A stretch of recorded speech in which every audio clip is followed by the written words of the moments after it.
The NFL draft is in the books, and the Dynamite Sports boys are on the clock. I'm Dad with the Dynamite Sports Podcast. I'm here with my three sons, Tyler, Noah, and Trey, and they are here to walk you through the NFL draft today and some other topics. So, guys, the NFL draft has happened.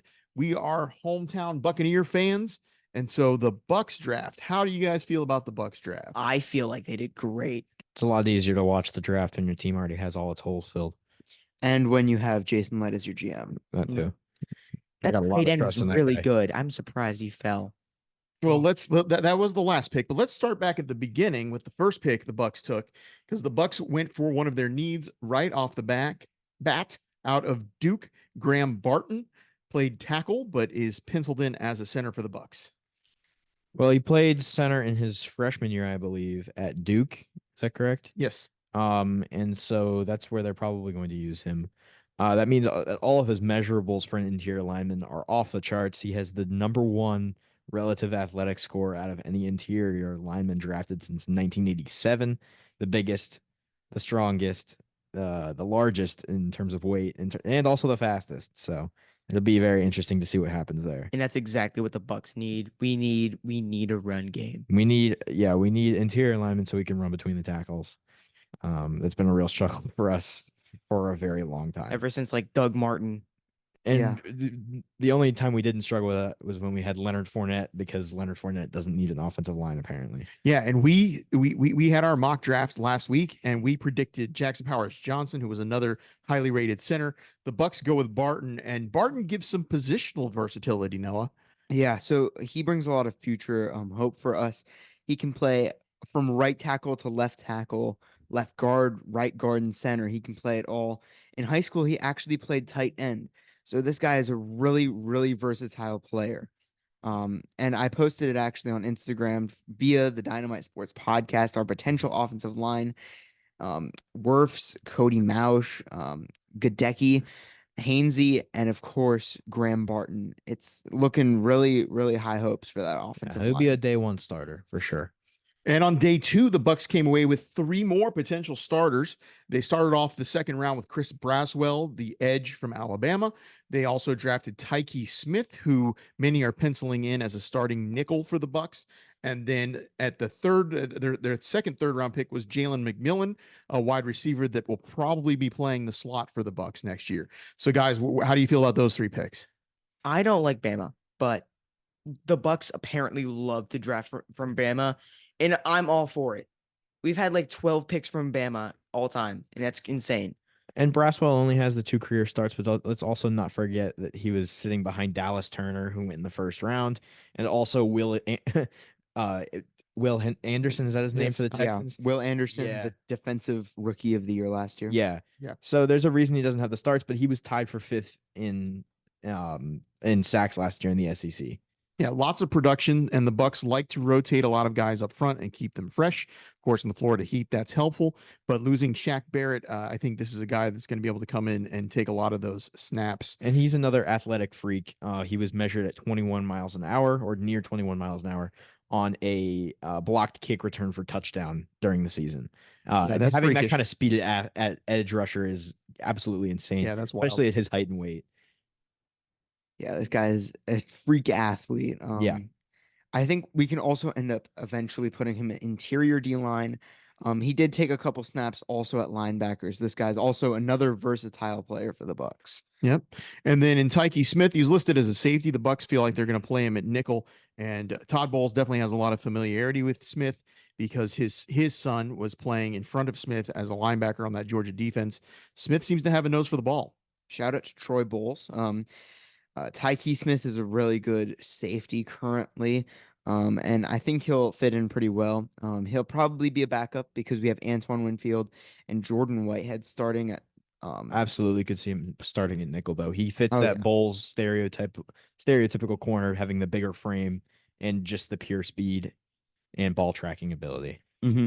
And then from that prolific Washington offense, the first of 2 receivers that the Bucs draft during the week, Jalen McMillan. He was definitely overshadowed by Romeo Dunze. I think that's why he went, what, 4th round? Third round. He also ran a 4.4. And he's I a mean, 4-4 guy. He probably would be a starter on a mid-major team. He'll probably end up being pretty all right for the Bucs. I could absolutely see him being coming in as a day one starter out of the slot. There's not really anybody else in that room right now besides Mike and Chris. So yeah. They're potentially bringing in Scotty again. Heard the rumors, but I Scotty don't. Miller. Yeah, Scotty Miller. Okay, thank you. I Sorry. didn't know you were on a first name basis, but I wish. Yeah, Please I go. wish. Scotty Miller's a pretty cool guy. Caught a touchdown in the playoffs against Green Bay. But potentially he's been seemingly working out with Baker Mayfield, so he could be coming back as well to play some more slot. but back to the draft. Yeah. But yeah, Jalen McClellan's a really good receiver, and I think he'll fit in well. And this is one of those drafts where if it weren't for it being so absolutely loaded at the top of the class, he could be a 5th wide receiver off the board. Yeah, and don't forget, Chris Godwin was he a second or third round He was pick? a second third. rounder, I believe. No, he was a third. Was he third? He was Yeah. in that 3rd round list that I And rattled Godwin's off. in the last year of a contract. Of course, Mike Evans is aging, and no one's made a secret about that. We also have Trey Palmer coming back, who had some pretty good contributions last year. So it kind of fills out that wide receiver room for sure. As Moving long as Trey Palmer is angry, we'll be fine. Angry, yeah. good one, Trey. That worked out really well against the Saints, huh?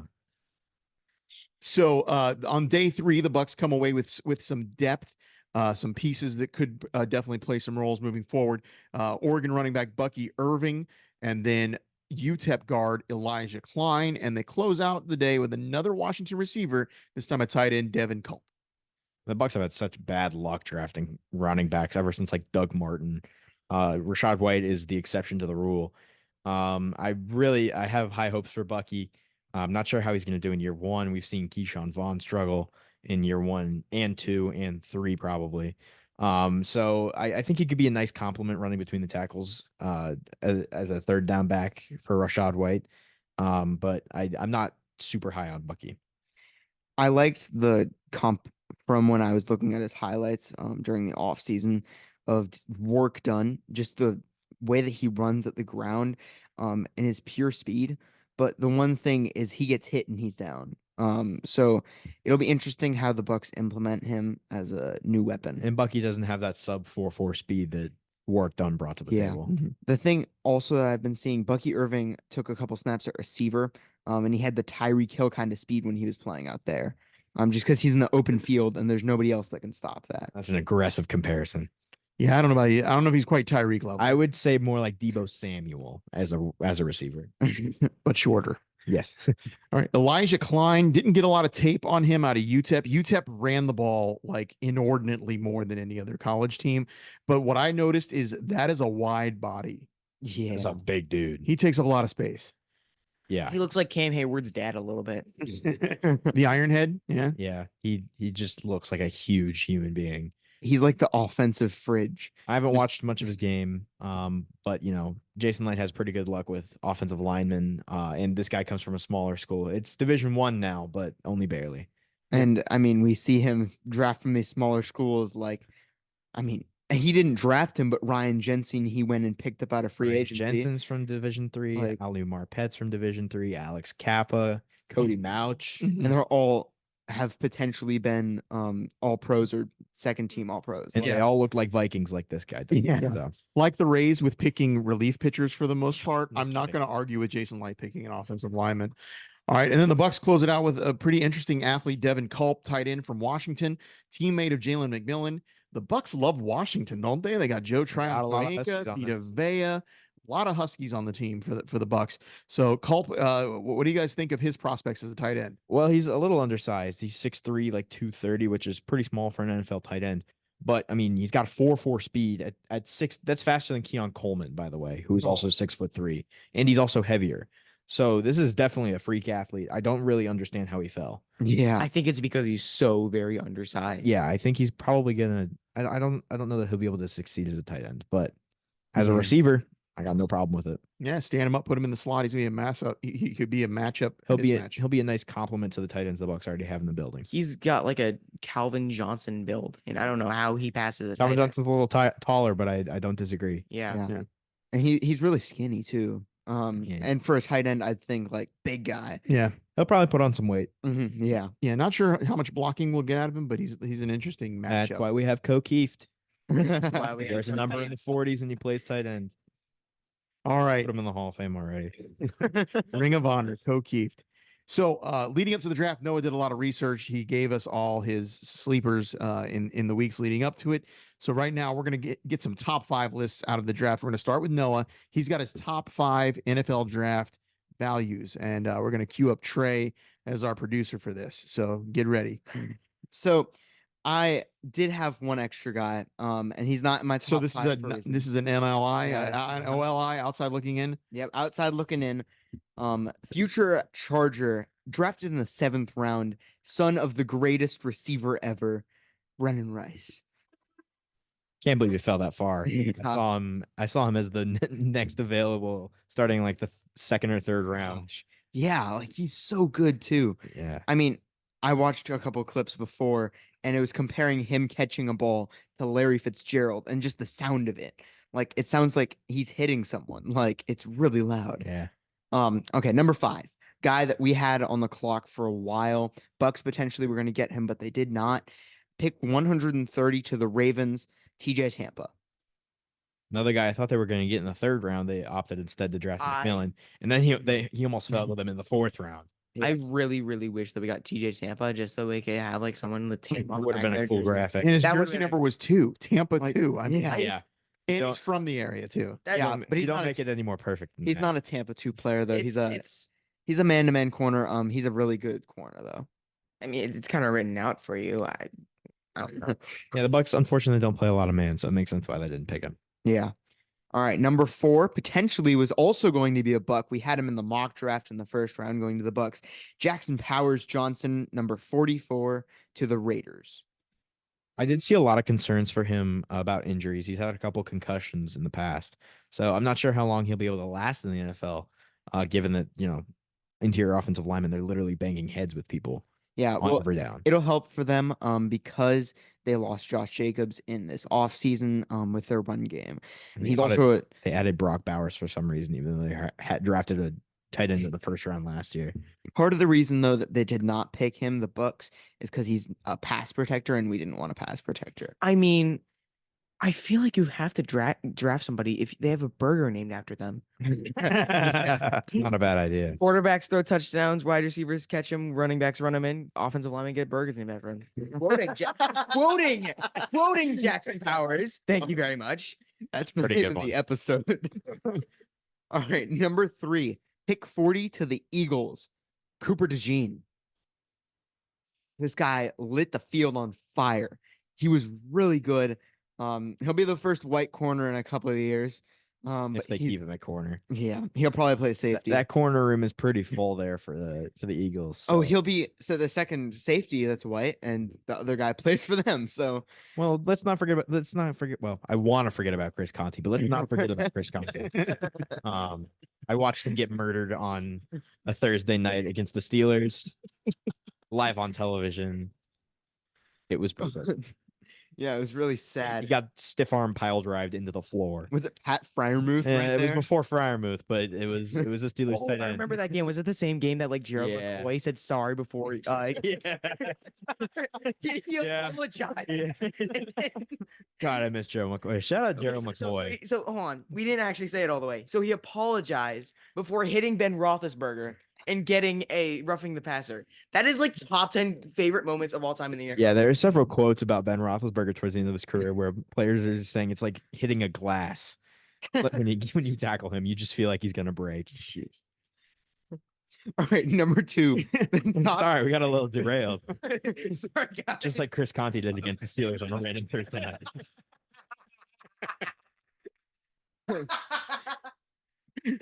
Shout out Chris Conte. Back to the list right here. The best interior lineman in the draft went in the 2nd round. To the Commanders, Jershawn Newton at pick 36.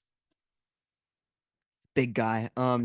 He's not as big as the other guy that went a little bit after him. I did not mention him though. You have him ahead of Byron Murphy? No. Actually, yeah, I did. I had him You above had him Byron. above Byron. Yeah, I don't. Byron Murphy's Not a Byron believer. Reliever. I mean, he's really a pass rusher, and Jershawn Newton does it all. He's So a run stopper. that's why I like him. All right, number 1, the guy that I literally cried in bed because the Bucks didn't pick him for like 3 nights now. Oh my God, Peyton Wilson Jr. Trying for his ACL because the Bucs would have a great linebacker right now if it wasn't for that. Gosh, Positional value, baby. dude, he's Where- so good. Where did he go? He ended up Fourth with round. the Steelers in the 4th round as the 98th pick. Gosh, he He's was gonna look good on that. defense. number 1 on my linebacker underrated list for a reason. He ran the fastest 40 time without an ACL. Interior that's what I was- linebacker is just one of those positions that they don't value highly. The same reason we don't value interior linemen, punters, and kickers. Nor do they value guys that don't have ACLs in the draft. That's true. George so- Travis. Unless it's Michael Penix. Thurman Thomas doesn't have one. I mean, he's Hall of Famer. Like, So It's yeah, different era. they're saying that this is probably a one contract player, which means he's only going to play for 3 or 4 years and he'll be out of the league. They may be 3 or 4 amazing years. So we will see where they go with Peyton Definitely. Wilson. So yes, Noah did Definitely. literally almost cry when I was each so time the Bucs angry. passed on him in the first 3 rounds. he was, I mean, he's so It would good. be really fun if you cried about that, and then Braswell and Tyke Smith and Jalen McMillan all end up in the Hall of Fame. There you go. So let's hope for that. All right. So another top 5 list. So Trey, get your finger ready again. We got Tyler now with the top 5 funny moments from the draft. No OLIs, but we do have an honorable mention. Oh, okay. Honorable mention. Honorable mention. Certain unseasoned folks on the internet calling Cooper DeJean the white Jackie Robinson. Oh God. Yeah, it's brutal. That's bad. It's a bad look. Yeah, thank you. Oh, It's brutal. It's not. It's I it's thought you were almost giving not me funny. something. You were giving me something happy. No, No, that one's a little dark. Thank you. That one was deserved. I should honestly pay. it gets a double for a reason. Like, All right, number 5, Caleb Williams texting his new punter that they won't be punting very often. That punter was from Iowa. That's about all he did in college. He was actually an All-American at Iowa for punting. So if that tells you anything about the They, Iowa ta- they offense. talk about running backs getting too many carries in college. That guy's leg might be worn out. actually. Yeah, he might need to do hip flexors. There, Tommy John for that. Number 4, the Bucs find a tight end who runs a 4.4 in the 7th round. Mhm. What are we doing? He's not even like that undersized. Like if he was like 6'2" or 6'1", I'd understand. But he's still 6'3". It's not. He's like Mike Evans' height. Mike Yeah. Evans is a big dude. Number 3, Blake Corum falling into the 3rd round, combined with JJ McCarthy going in the top 10. I absolutely don't understand how he It- fell. Also positional value, but he carried that Michigan offense where JJ McCarthy's going to get several $1 million more for handing it off all year. Yeah. oh, I was watching a JJ McCarthy highlight reel. It was all handoffs. Yeah, That guy I'm was so surprised that the Vikings didn't take Blake. that guy was classic Jim born- Harbaugh team. Run the was- ball, play defense. He was born to hand the ball off to Saquon Barkley. He really was. Number 2, finding out Joel Embiid will have to score 50 points a game to win the series. That's draft related. Yeah, it was on Thursday night. He dropped 50 and they only won by 8. Number Okay. 1, Michael Penix goes to the Falcons. Oh, jeez. 2 quarterbacks on the roster, 1 ACL combined. Not looking good. I'm surprised you didn't mention like Sketch announcing a pick. I mean, he didn't really do a whole lot sketch wise. That was pretty tame. For No, I was waiting for him to like get down on all fours and crawl around after he named the pick, Yeah. and he didn't do that. So it kind of Yeah. disappointed me. I really don't understand the Penix pick. Kirk Cousins is like 35. They signed him for 4 years, but then they do something even stupider and draft a quarterback who's 24. He'll be off of his rookie deal when he's 29 years old, and Kirk Cousins will be 40 and still playing in the NFL. All right, guys. So I don't usually do top 5s, but I've got my own top 5. Whoa. Yeah. What's going on? Let's pause. Or could we all have a top 5 today? Yeah, everybody's got a Pretty top much. 5. Oh. We're going around the table. So mine is the top 5 draft classes by team. So I think there were some teams that Uh-oh. really stood out. So number 5, and as I'm reading it, I'm kind of wanting to bump them up. I'm going to go with the Washington Commanders. Washington Commanders, they started off with Jaden Daniels, who I believe is the best quarterback in this draft. I believe he's better than Caleb Williams. Then they follow up with Jajon Newton. Shout out South St. Pete, local boy. Great value at number 36. They get Mike Sanistril, the defensive back from Michigan. Also some great value at 50. They get Benson Knott, who is the only fullback. They listed him at tight end. The dude's a fullback. Where's number 34? Kansas State. So Wow. they get him in the What a 4th name. round. Yeah. And they come around with Luke McCaffrey also. So a great draft by the Commanders, a team that's trying to make a comeback. I was happy to see what they did. I have a quick question before you get Yeah. to your next team. Is Luke McCaffrey going to be a Mark Gasol situation or a Thanasis Antetokounmpo situation?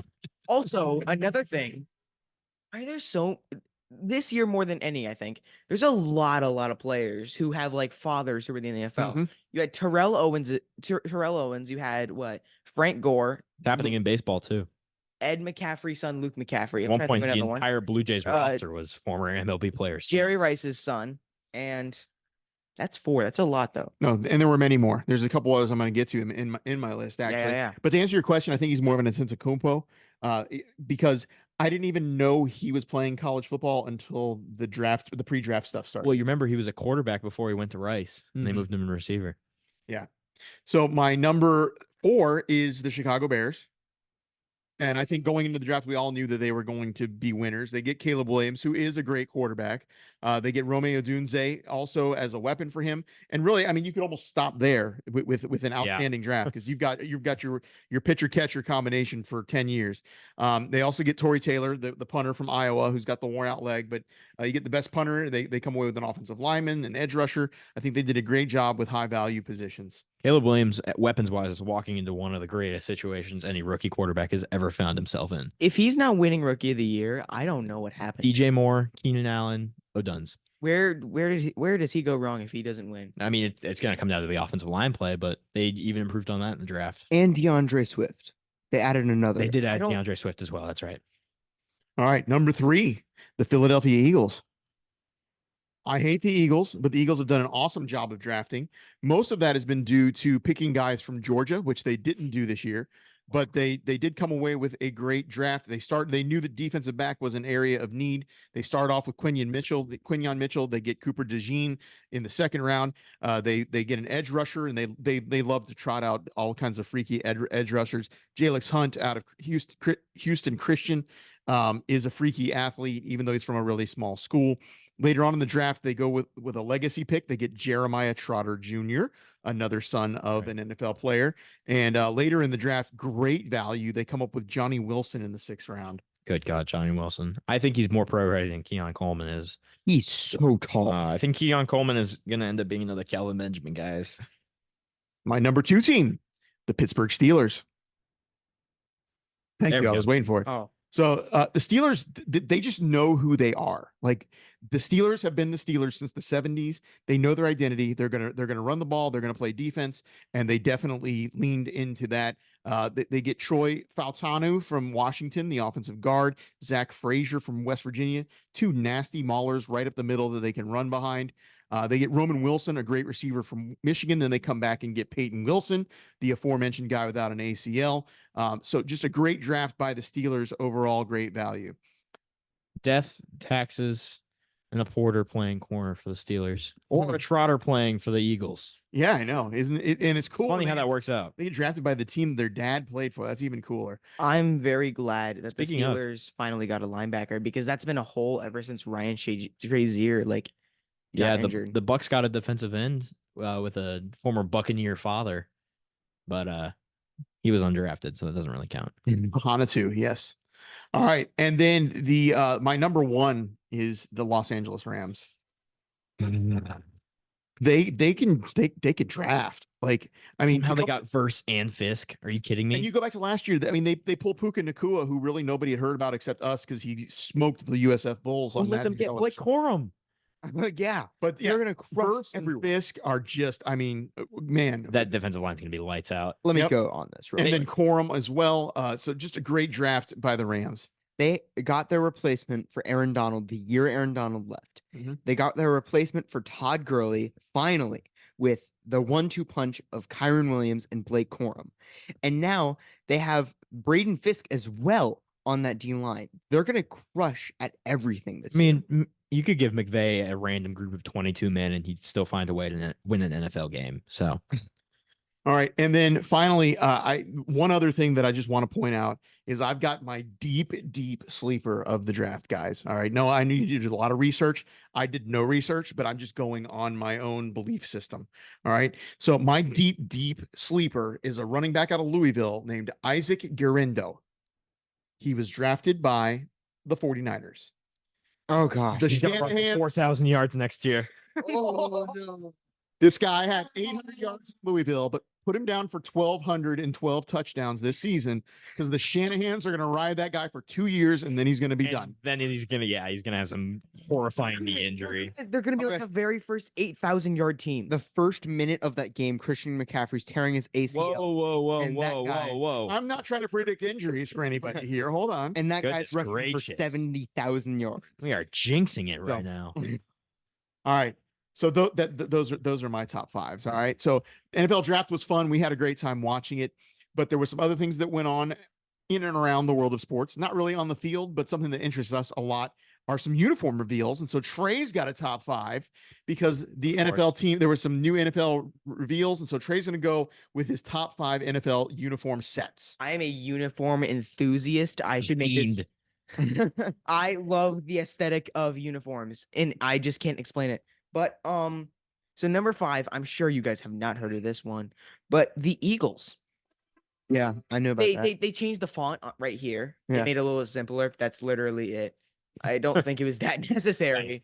I can see why they're 5. Yeah, it's literally nothing. I think that was the, Did they keep the Kelly Green though? Yes. That- Okay. Thank goodness. that was They the got to keep that. You we need a Kelly Green orange creamsicle jersey yeah. matchup. Yes. That So would be we beautiful. need throwback games. Like remember in 2017 Like, where we had color everyone rush was games? like, where both everyone- teams. Yeah. Everyone Yeah, wore so- their throwbacks for a week. Mhm. actually that was the first change of the NFL offseason was the Eagles changing their uniforms. Number 4, the Broncos. So they would be last if the Eagles didn't change their font. That's brutal. But oh my god. Wow. What in the Blue Mountain State are those uniforms? What a reference. I didn't know you knew what that was. I didn't know what that was. Wow. That looks it's I'm so confused. You somehow downgraded one of the most needed uniform changes ever. Those just 90s with John Elway. they Say that again, Ty. Just go back to what they wore in the 90s with John Elway. Yeah, I was hoping it would at least be a callback to that, kind of like the white ice helmets that they did this year. Yeah. I mean, those were still a little Please. disappointing, but like I thought they took a step back when they went to the uniforms they had. I feel like this is another step back. So another thing, one of their uniform sets is a white helmet in a blue color rush. And I don't like that. I don't like that teams. They're just gonna Are look like doing- the Colts. I don't like that teams that are doing a different color helmet with the color rush. That doesn't look right to me. It's just Mhm. kinda weird. It, You're right. it really doesn't. And then number 3, the Jets. That rebrand Yes. I was actually pretty okay. with. It was Like that one, okay. yeah. It was a little bit too simple. I know that they're doing the throwbacks, but I don't know. It's Maybe the first time they've actually had a jet in their logo. yeah. Yeah. It's always I- just been a football. Yeah. It has nothing to was do with I the think- jet. I think I liked this one. I think this one I was pretty do. good. I just expected something a little bit more complicated. I don't know. It just I guess it didn't meet my expectations. Mhm. Maybe. All right. Number 2, the Lions. God, those the okay, so this one is carried by those black color rushes. Those look so good with the blue helmet. Let me give you a great story about this. Dan Campbell, when he signed with the Lions, said, I want black uniforms.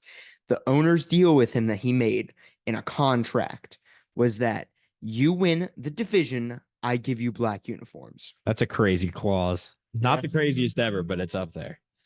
Number 1. But I will say that, Oh, before you go to number 1, sorry. they trotted out Barry Sanders in one of the old but new but old blue uniforms because they went basically back to like his era, and he just looked resplendent on stage in that blue number 20. It's the Something- happiest I've ever seen him. Something I like about these uniforms is that the face mask is a different color than the rest of the helmet. Because I've seen Mhm. plenty of teams do this where they have the face mask is the same color as the helmet, and it just doesn't look good. It looks boring almost. Mhm. So that just makes it stand out. I don't know. And then number 1 is the Texans. Yeah, that's gonna be This good- is nice to look this at is on the this film. is this number 1 is carried by the alternates, and the other 2 aren't that bad either. Let's start with the red ones. Those look phenomenal. Yeah. I've waited so long for them to have the horns out of the helmet Like the that. Vikings do. Like the Vikings and the Eagles They've do. needed to do that for a They while. have, and it looks so cool. But the H-Town ones look amazing. I can't. The blue is so nice. It's so good. And then the owner of the Texans posted on his Instagram a picture of him with his dog and an H-Town chain on his dog. Oh, that's It so looks cool. it is quite cool. H-Town's a cool name for Houston. It is. Yeah. Well, I'll be the old man in the room and say I don't like the H-Town uniform. Aw. I think it looks like the XFL team. That's Like, honestly a fair critique. They do have the one like powder blue, I believe, that kind of looks like the Oilers a little bit. Yeah. I like Renegade or that. something. Yeah, I wish Tennessee would give them back their powder blue. That the world would be right then. yeah, that's Yeah. true. All right. Well, I've got my own uniform take too. Look at me, I'm full of takes this week. Wow, Yeah. take machine. So, City Connect jerseys Oh boy. are terrible.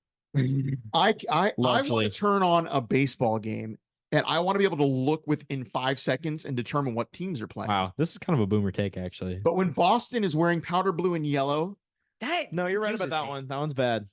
there are some really bad. The Mets City are wearing Connect concrete. jerseys. It's not pretty. No, The ones I like are the Miami ones with the blue and red because that's kind of cool. But then the Rays released theirs today. I know, and I wanted to set you guys up for that because I know you guys Oh, were it's pumped. beautiful. The Vassallo text messages were Vice. blowing up. I want one so bad. Mhm. I might have to drop the $130 or whatever it is for a cheap jersey. They made us excited about the Rays because they are terrible. They were swept by the White Sox. The White Sox now have 4 wins. and 6. 3 of them. Yeah, they were 3-22 going into that series. The White Sox are now 6-22. Speaking of the White Sox, I Brutal. do like those City Connects. The White Sox have pretty nice ones. The Reds are pretty all right as well. I like the Reds But ones. other than that, What was the take you found, Tyler, about why the Rays City Connects are so good? Like, what do they appeal to again? they appeal to everyone who's a sports fan in America because we all look like manatees, and that's the logo for the City Connect. Between the new sports heads and the 45-year-old Tampa dads, I believe, was the direct text of the tweet. I feel seen. If you You're the If target you- demographic, actually. if you Pretty have crazy. a logo on your jersey where your mascot is on a skateboard, it is like top 10 uniforms Yeah. of all time. I stand with Skate Ray. That guy's cool. Or the immaculate. The pelican with the star eyes. Oh That's my god. purple So, and green. I'm glad they Beautiful. added that because I was waiting for something St. Pete. Even the lettering with Like- the flames. Oh. Oh, beautiful. Randy Arozarena gonna got to be come out awesome. on a bike. I for might the buy a flag. jersey Have for every another single take player. about City Connect uniforms. Have you guys seen the Philadelphia Phillies ones? Hold on, let's finish with the Rays first. Okay, I'm sorry. We'll go back to that. Sorry. We'll come back to the Phillies. Bookmark it. I don't want to talk about Philadelphia sports most times, but now I do. Yeah, I like that they pulled in the lime green. The belts are like lime green. They even shaped the manta ray on the front like the Skyway Bridge. I thought that was a pretty cool reference as well. Yeah, and there's a mural near our house that for the last like 4 years has been Tom Brady. And the other day we drove by and there were like these skaters in blue, and we were like, "What is that all What's about?" that? Yeah, and it's a mural for the City Connect that they were releasing. There's also gonna be a big party on Thursday downtown at the pier, with players making appearances. And I'm sure they will have the merch on sale, so we'll have to hold on to Tyler's wallet so he doesn't spend all of his money. Yeah. You don't know where the gold is buried. It's okay. So how about we talk about bad ones now? I think we've done enough good we've talked about enough good City Connect jerseys. Yeah, the two of them. Well, I think there's a few more, but I want to talk about the Phillies. Those about You got to fill me in on the colors. I don't watch many Okay. Philadelphia Phillies games. hold on. I have to show you. Hold on. You're gonna show us. This So is a I'm going podcast. to- the This Philadelphia, is a podcast. the Yeah. Philadelphia You have to do Phillies. some describing. I gotcha. Okay. The Philadelphia Phillies City Connect jerseys came out a couple weeks ago. They had a big premiere similar to the Rays one. I personally did like them because they kind of showed the city. And they brought some of the colors of other. Do they have pieces Rocky of- Balboa standing at the top of the stairs with his You know arms what? in the air? They should. That should be a perfect. It's not Philadelphia. there. Okay. No. Then I don't. I pulled that up. That's Philly City. I pulled that up. Okay. That's all I need from Philly. Oh wait, don't check. What the heck is that? None of those are Phillies That colors. looks like the Jacksonville Jaguars playing baseball. That's what it looks like. to It me. looks like if the That's Jacksonville. exactly my argument about City. So It call looks me a like- boomer all you want, but that's ridiculous. It Those looks look like if 76ers like fake jerseys. Like looks if like if somebody the- was faking a 76ers rebrand, that's what those jerseys would look like. It looks like if the Jaguars somehow mix their jerseys with like a little league softball team. They kind of look like Mariners jerseys. Why? None of these colors are What Philadelphia hates me colors. most about it. So I don't know if you guys have heard of the poop game in baseball. I have. Where the Pirates play the Phillies, and if it's 0-0, it spells out Spells poop. out poop at the beginning of the Yeah. game. But Yeah. you didn't know about the poop game? No. The poop game is one of my favorites. I'm writing They this play down. each I other probably every will. year just for the poop game. Yes. Okay. The MLB took that away because did. of the new logo. They took away the poop game. They did take away the poop game for City Connects. They've also changed the score bug a couple of years so that it just says Oppo instead of poop, and it's pretty boring. So I'm anytime the MLB makes a change at this point, it's pretty bad. Yeah. The jersey swaps, the City Connect tradition now. I don't know what we're doing over there. I will say I am glad though that the Pittsburgh Pirates City Connects are yellow and black. That is- if I that see a is Pittsburgh very- sports team in any other colors, I'm immediately confused because why? That's not Pittsburgh. Even the Penguins wear yellow and black. Like, what are we doing? Yeah, the whole city is yellow and black. Like I mean, you go there and that's actually what everything is. Every car should be Bumblebee. Instead over of black there. and white, everything's yellow and black. yeah. right. All right, guys. We're running out of time, but I have to go back and hit one possible sore spot for everybody. All right. The Miami Heat. Is it time to write an obituary? They're only Noah, down by Noah 3 had right them now. in the finals. Tyler is a I knew ride or this was die. coming. Yeah. I mean, they're only down a game right now. They're playing at the Kaseya Center as we speak, and they're only down 3. Let me Yeah. say something. That's what I've been doing for the past 10 podcast minutes is watching the beginning of this game. All right. The Miami Heat should never, ever be doubted because you can doubt them at any time. It's hard not to doubt them without Jimmy or their primary scorer for like the last But- month. Here we go. I'm gonna take a little bit of time. We got about 2 minutes. Let me go. Fill Oh, it. boy. Oh my gosh. Caleb Martin. First off, he's been crushing. He only it plays lately. against the Celtics. I mean, yeah, he only plays against the Celtics. And He makes $8 million a year to beat the Celtics in the playoffs. yep. Mm-hmm. Tyler insane. Harrow. On a good day, Tyler Harrow makes 60% of his 3-pointers. On So a good day, he looks like Magic Johnson. On a bad day, he looks like Rip Hamilton at the end of his career. Bam Adebayo can guard anyone in the league. I'll stand by that one. And That's I- true. He should be defensive. He player of the should year. be the defensive player of the year, no doubt. And I think that he will lock up Tatum in any game. That's why Tatum isn't their main scorer Well, right now. Tatum is only putting up like 20 points a game. so Yeah, That's, mhm. that's a win. Yeah, But and we, I we're mean, still losing by 20. So but the problem with the Heat right now is we're relying on Nikola Jovic for our main offensive plays, which is not where it should be going. that's not true. We're relying on Tyler Harrow, and he's shooting 7 of 20. I every mean, night. But like Jovic, I keep watching it and it's Jovic 3, and like I mean, Harrow missed. Like, well, Harrow, if he's going to score 21 points, he's going to do it on 20 shots. That's part of the problem. yeah. The only efficient nights are when he has 14 assists, and we're hitting 53% of our threes and shooting over 40 of them. So I think that the series is probably over, but I'm still not willing to put the nail in the coffin. All right. So these guys are hoping for a miracle and hoping for another moment where Mike Breen can lean back and scream into the microphone.